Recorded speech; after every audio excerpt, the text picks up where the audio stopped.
Hər kəsə salamlar. Bu videonun mövzusu Xiaomi Redmi 5 Plus modeli olacaq. Münasib qiymətə normal parametrli telefon almaq istəyənlər bu videonu sona qədər izləsin. Çünki telefonun bütün yaxşı və pis xüsusiyyətlərindən ətraflı şəkildə danışacağım. İlk olaraq telefonun qutusundan çıxanlara nəzər salaq. Qutudan telefondan başqa bir ədəd ekran qoruyucu plyonka, bir ədəd şəffaf qabıra, mikro USB kabel və adapter başlığı çıxır. Telefonun qutusundan qulaqlıq çıxmır. Əgər başqa qulaqlığınız yoxdursa, bu da sizi biraz əlavə xərcə sala bilər. İndi isə keçək telefonun xarici görünüşünə.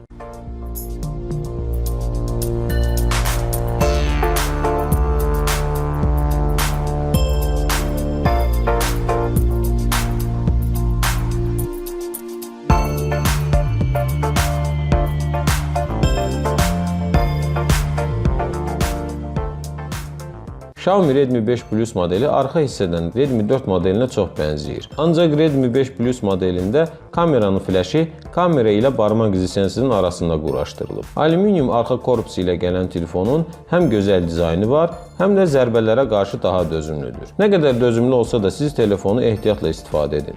Çünki ön hissədə 18-ə 9 nisbətində 5,99 düymlük IPS LCD ekran yerləşdirilib və bu ekranın cızılmalara qarşı qorunması yoxdur. Ekranın 1080-ə 2160 piksel sıxlığı var. Ekranın korpusu olan nisbəti isə 77,4% təşkil edir. Belə bir telefonda bu əla göstəricidir. Telefonun sağ hissəsində səs artırıb azaltma və on-off düymələri, yuxarı hissədə infrared, mikrofon və 3,5 mm-lik qulaqlıq girişi, sol hissədə SIM kart və yaddaş kartı girişləri yerləşdirilib. Telefonun aşağı hissəsində dizayn olaraq 2 spiker yeri görünür. Ancaq bu yerlərdən yalnızca birindən səs çıxır. Digər yerdə mikrofon var. Mikrofonla spikerin tam ortasında micro USB 2.0 girişi var. Redmi 5 Plus modelinin ölçülərinə gəldikdə isə 158,5 mm uzunluq, 75,5 mm genişlik, 8,1 mm qalınlıq və 180 qram ağırlığında olduğunu görürük. Telefonu əldə tutmaq çox rahatdır.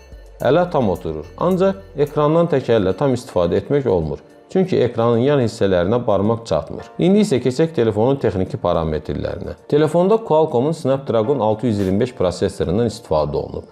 8 nüvəli Cortex A53 tərkibli bu prosesorun işləmə tezliyi 2 GHz-ə qədər qalxa bilir. GPU olaraq Adreno 506-dan istifadə olunub. Telefonda 2 seçim edə bilərsiniz. 3 GB RAM, 32 GB yaddaş və 4 GB RAM, 64 GB yaddaş. Daha uzun müddət istifadə etmək istəyirsinizsə, 4 GB RAM, 64 GB yaddaşlı olan modeli seçməyiniz məsləhət olardı. Redmi 5 Plus Android 7.1.2 versiyası ilə gəlir və MIUI 9.5 interfeysindən istifadə edir. Sürətli və rahat işləyən interfeys istifadəçisini yormur.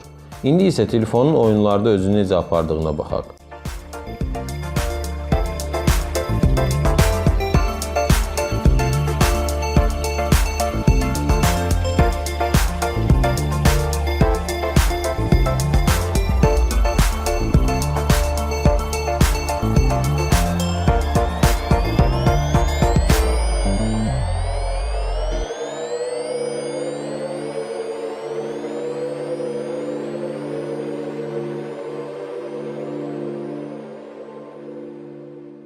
Oynadığım oyunlarda donma, gecikmə olmadı.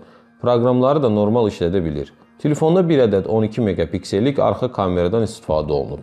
Arxa kamera f2.2 diafram genişliyinə sahibdir və 4K videolar çəkə bilir. Kamerada optik sabitləyici yoxdur. Kamera 2 tonlu LED flash ilə təchiz olunub. Telefonun arxa kamerası ilə çəkilmiş foto və videolara nəzər salaq.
İşıqlı məkanlarda əla şəkillər çəkə bilirsiniz, ancaq qaranlıq yerlərdə şəkillərdən çox şey gözləməyin. Telefonun 5 megapiksellik f2 diafram genişliyində ön kamerası var. Ön kamera ilə çəkilən şəkillər də normal keyfiyyətdə alınır. Əlavə olaraq bunları da deyim ki, telefonda FM radio, Quick Charge 2.0 və 4000 mAh-lıq bir batareya var. Bu batareya normal istifadədə telefonu bir gündən artıq zaryatkaya taxmadan istifadə etmək imkanı verir. Bəli, sonda telefonun əsas mənfi və müsbət xüsusiyyətlərinin üstündən bir də keçək. Telefonun əsas mənfi xüsusiyyətləri bunlardır.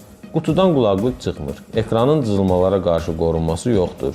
Telefonun USB girişi yeni modellərdən geri qalır. Tip C girişi deyil, micro USB istifadə olunub. Rəqiblərində 2 arxa kameralı modellər var, amma Redmi 5 Plus modelində 1 ədəd kamera var. Ön kamerada biraz zəifdir. 5 megapiksellik kamera bəzi vaxtlar aşağı keyfiyyətdə şəkillər çəkir. Son olaraq, telefon Wi-Fi olaraq da biraz zəif qalır. ACS standartına yüksəldilməyib. Müsbət xüsusiyyətləri isə ilk başda qutudan kabra və ekran qoruyucu plyonka çıxmasıdır. Sonra onu deyim ki, ekran ölçüsü olaraq flagman smartfonlarla yarışa biləcək səviyyədədir. 4 GB RAM və 64 GB yaddaş telefonu bir neçə il istifadə etməyə imkan yaradacaq. 4000 mAh-lıq yüksək tutumlu batareya və sonda bu parametrlərdə bir telefonu sərfəli qiymətə əldə etmək. Xiaomi Redmi 5 Plus modelinin qiyməti 3 GB RAM, 32 GB yaddaş olan model 429 manat, 4 GB RAM, 64 GB yaddaşlı model isə 440 manata satılır. Onu da deyim ki, AliExpress kimi onlayn alış-veriş saytlarından daha ucuza almaq olar. Yaddan çıxarmayın ki, belə saytlardan yalnız qlobal versiya olan modelləri almaq lazımdır. Onlayn satış linklərini videonun açıqlamalar hissəsinə əlavə edəcəm. Oradan girib baxa bilərsiniz. Fikirlərinizi və suallarınızı şərhlərə yaza bilərsiniz. Videomu izlədiyiniz üçün təşəkkürlər. Növbəti videolarda görüşənədək.